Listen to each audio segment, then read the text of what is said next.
Hello friends, welcome to my YouTube channel. Friends, GS two lecture series का 62 number lecture है, यानी कि 62वां lecture है। और आज हम लोग comparison of Indian constitution with Australia's constitution पढ़ने वाले हैं। फ्रेंड्स, आशा है कि इससे पहले जो भी वीडियोस आए हैं उसको आप सब लोगों ने देख लिया है, उसके नोट्स बना लिए हैं। अगर ऐसा नहीं किया है तो जाइए, जीएस टू का प्लेलिस्ट बना हुआ है, वीडियोस देखिए, नोट्स बनाइए। और साथ में अगर 1% का भी आपको फ़ायदा हो रहा है, अगर यूपीएससी का सिलेबस सही तरीके से चल रहा है तो उसको शेयर कर दीजिएगा। और अगर आप चाहते हैं कि सारा यूपीएससी का सिलेबस पूरा हो जाए और मेरे चैनल पे नए भी हैं तो सब्सक्राइब ज़रूर कर लीजिएगा। और अगर कोई क्वेश्चन पूछता हूँ तो कमेंट बॉक्स में कमेंट करना बिल्कुल मत भूलिएगा। इतना आपके लिए मेहनत कर रहा हूँ तो एक लाइक तो आप कर ही देंगे। चलिए आगे बढ़ते हैं और देखते हैं आज का lecture, Indian constitution versus Australian constitution, उनके सिमिलरिटीज एंड डिसिमिलरिटीज यानी डिफरेंसेस। ठीक है, आइए बढ़ते हैं लेक्चर की ओर। देखिए, सबसे पहले देखेंगे हम लोग what is the different similarities between USA constitution and Australian constitution and Indian constitution. देखिए, ऑस्ट्रेलिया और इंडिया दोनों ही नेशन में रिटन कॉन्स्टिट्यूशन है। ठीक है, both the constitution, both the nation have written constitution. तो पहला समानता ये हो गया। बोथ इंडिया एंड ऑस्ट्रेलिया है फेडरल पार्लियामेंट्री नेशन। क्या है? फेडरल पार्लियामेंट्री नेशन है। उसके with states and treaties, states and treaties, जो स्टेट्स हैं चाहे चाहे चाहे जो टेरिटरीज हैं, ट्रिटीज नहीं टेरिटरीज। ठीक है, both India's and Australia's states and territories have parliament federal parliamentary. अब उनका क्या स्ट्रक्चर है हमारे यहाँ पे, मतलब एक तरीके से संघीय ढांचा है ना। तो इस चीज़ की बात मैं शुरू से करता आ रहा हूँ। चलिए आगे बढ़ते हैं। देखिए, अगला जो इसमें मुद्दा है वो है लेजिस्लेटिव सेटअप। देखिए, जहाँ तक सिमिलरिटी ऑफ लेजिस्लेटिव सेटअप की बात है तो there is a provision for second reading and refer it to committee, है ना। जब कोई लेजिस्लेशन होता है, कोई लॉ वगैरह बनता है तो सेकेंड रीडिंग का जो है प्रावधान वहाँ भी है। यू क्या नाम है, ऑस्ट्रेलिया में भी। ठीक है, इंडिया में भी तो है ही, ऑस्ट्रेलिया में भी है। और साथ में ही ये कमेटी को रेफर किया जाता है, पार्लियामेंट्री कमेटी वगैरह होती है ना, उसी तरीके से that is refer to a committee which can suggest some recommendations that is similar to India. ठीक है, इंडिया में भी ऐसी तरीके से होता है, कमेटी को भेजा जाता है, कमेटी फिर उस पर विचार करती है और रिकमेंडेशन देती है। इंडिया बोरोड अ कंकरेंट लिस्ट। जब मैंने बात करी थी सेंट्रल लिस्ट, स्टेट लिस्ट और कंकरेंट लिस्ट, रेसिडरी पावर, है ना।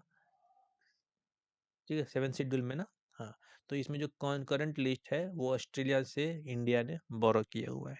ठीक है, बोथ द नेशन है provision for joint sitting. Joint sitting का है जब कोई डेडलॉक हो, to resolve that deadlock between the both the houses, upper house and lower house के डेडलॉक को रिजॉल्व करने के लिए ज्वाइंट सीटिंग बिठाई जाती है। अच्छा, ज्वाइंट सीटिंग में अध्यक्ष कौन होता है? ठीक है, स्पीकर। ओके, बढ़ते हैं आगे। फिलोसफिकल एस्पेक्ट, कमेंट बॉक्स में लिखिएगा कौन होता है ज्वाइंट सीटिंग का हेड। ठीक है, इंडिया में। जुडिशरी सेटअप की जहाँ तक बात है तो सिमिलरिटी अगर देखें इसके बेसिस पे तो supreme court is final court in Australia, all matters just like in India. ठीक है, सभी मैटर्स में सुप्रीम कोर्ट को ही फाइनल माना जाता है, इंडिया में भी यही है। Both the nation have independent judiciary and emphasis on the separation of power. दोनों सेपरेशन ऑफ पावर का को प्रोसेस करते हैं, फॉलो करते हैं, और इंडिपेंडेंट जुडिशरी का कॉन्सेप्ट वहाँ भी फॉलो होता है। अगर और भी सिमिलरिटी की बात करें तो procedure for appointment and removal of जजेज in Australia is same as in India. जैसा ऑस्ट्रेलिया में इंडिया में होता है वैसे ऑस्ट्रेलिया में भी होता है। किस चीज़ का बात कर रहे हैं हम लोग अभी? अपॉइंटमेंट और रिमूवल ऑफ जजेस। इसका जो तरीका है ये जैसे इंडिया में होता है वैसे ऑस्ट्रेलिया में भी होता है। जहाँ तक डिफरेंसेस की बात है तो इंडिया से अलग state of emergency legislation differs in each state of the Australia. अलग अलग स्टेट में जो है अलग अलग टाइप का स्टेट ऑफ इमरजेंसी लेजिस्लेशन जो है वो लगता है। अपने यहाँ सब जगह लगभग समान है, स्पेशली 5th 6th शेड्यूल की बात मैं नहीं कर रहा, उसके अलावा जो है वो। ठीक है, so there is a dual provision of citizenship in Australia. Australia में डुअल प्रोविजन है ना। This provision was added on 4 April 2002, 2002 4 April 2002 को ये प्रोविजन जो है उनमें ऐड कर दिया गया। कौन सा provision? Dual provision. Dual citizenship का प्रोविजन। ठीक है, ऑस्ट्रेलिया में, इंडिया में नहीं है ये चीज। उसके साथ ही पॉलिटिकल सेटअप क्या है, Australia has the head of government in Commonwealth, queen is represented by governor general. अब यहाँ पे क्वीन की जगह पे आप लोग क्या लिख लीजिएगा, किंग। अब यहाँ पे किंग आ गए हैं, ठीक है, किंग। इसकी बात मैंने की थी जब हम कनाडा के बारे में पढ़ रहे थे उस टाइम पे, है ना। तो किंग क्या हो गया वहाँ के, गवर्नर जनरल, सॉरी क्या कहते हैं, रिप्रेजेंटेड किसके द्वारा किया जाते हैं, गवर्नर जनरल के द्वारा। तो वो एक तरीके से हेड ऑफ द गवर्नमेंट है, स्टेट है, ठीक है। ठीक है, चलिए अब बढ़ते हैं आगे। लेजिस्लेटिव सेटअप की जहाँ तक बात है, the Australian constitution can be amended only with the approval of the क्या है, electorate through a national referendum in which all the adults of the electorates must participate. ठीक है, सबको वोट करना पड़ेगा अगर कोई ऑस्ट्रेलियन कॉन्स्टिट्यूशन को अमेंड करना है तो। ठीक है, उसका एक ही तरीका है कि अप्रूवल जो है लेना पड़ेगा ऑफ द इलेक्टोरेट। ठीक है, इलेक्टोरेट नहीं है वो, इलेक्टोरेट है। अप्रूवल ऑफ इलेक्टोरेट, इलेक्टोरेट का अप्रूवल लेने पड़ेगा बाय रेफरेंडम। ठीक है, और उसमें सभी एडल्ट जो है वो पार्टिसिपेट करें तभी, समझ गए। Upper house is elected through the list, to the list system, whereas in India it is elected in the single transfer vote। अपने यहाँ पे, उनके यहाँ लिस्ट सिस्टम होता है, लिस्ट के हिसाब से होता है। अपने यहाँ single transfer S T, single transport S T V की बात होती है, सिंगल ट्रांसफरेबल वोट। ठीक है, प्रेफरेंस बेसिस पे अलग देते हैं और फिर उस पे देते हैं, ठीक है, वोटिंग। चलिए बढ़ते हैं आगे। अगला जो इसमें आता है डिफरेंसेस की बात अगर करें तो, legislator of lower house are elected for 3 years. वहाँ पे क्या होता है, 3 साल के लिए ऑस्ट्रेलिया में चुने जाते हैं। लेकिन इंडिया में ये चीज, संसद जो होता है लोअर हाउस का, वो 5 साल के लिए होता है। ठीक है, समझ गए, बढ़ते हैं आगे।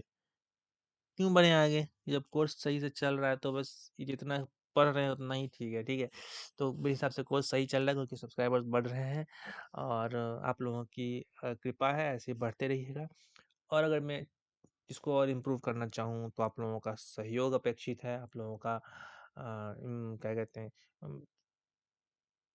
सब कुछ आप लोग जो हेल्प कर रहे हैं, जो सपोर्ट कर रहे हैं, इसके साथ ही जो सजेशन देंगे, सब कुछ मेरे लिए इंपॉर्टेंट है। तो फीडबैक देना मत भूलिएगा। आज जाकर के कमेंट बॉक्स में ज़रूर लिख दीजिए कि मुझे ये वीडियो आपको कैसा लगा और अच्छा मैं कैसे कर सकता हूँ इसको। ठीक है, अगर बुरा लगा हो तो। चलिए अगर आगे देखते हैं, तो बस इस लेक्चर में इतना ही था। Please like share comment and subscribe कर दीजिएगा और टेलीग्राम ग्रुप को ज्वाइन कर लीजिएगा इसको स्कैन करके, या फिर लिंक क्या कहते हैं, लिंक डाल दूंगा मैं डिस्क्रिप्शन बॉक्स में। फेसबुक का भी पेज का भी डिस्क्रिप्शन बॉक्स में होता ही है। ठीक है, देख लीजिएगा आप। देखिए मैं बहुत ज़्यादा थका हुआ हूँ, मैं बहुत ही हेक्टिक शेड्यूल से आज के डेट में गुजर रहा हूँ। तो जैसा भी वीडियो आ रहा है पिछले 4 5 6 दिनों से, आप लोगों ने कोऑपरेट किया है, आप लोगों का बहुत बहुत धन्यवाद। आगे भी आता रहेगा, जैसे मैं इस चीज़ से उबरूंगा मैं आप लोगों को बता दूंगा कि अब फिर से लेक्चर अच्छे से आने वाले हैं। ये जो छोटे छोटे लेक्चर आ रहे थे उसका सिलसिला ख़त्म जब हो जाएगा, ठीक है, तो फिर हम लोग और भी अच्छे से टॉपिक को डिस्कस करने वाले हैं। तो बस लेक्चर में इतना ही था। पढ़ते रहिए, बढ़ते रहिए, मिलते हैं अगले लेक्चर में। All the very best for the future.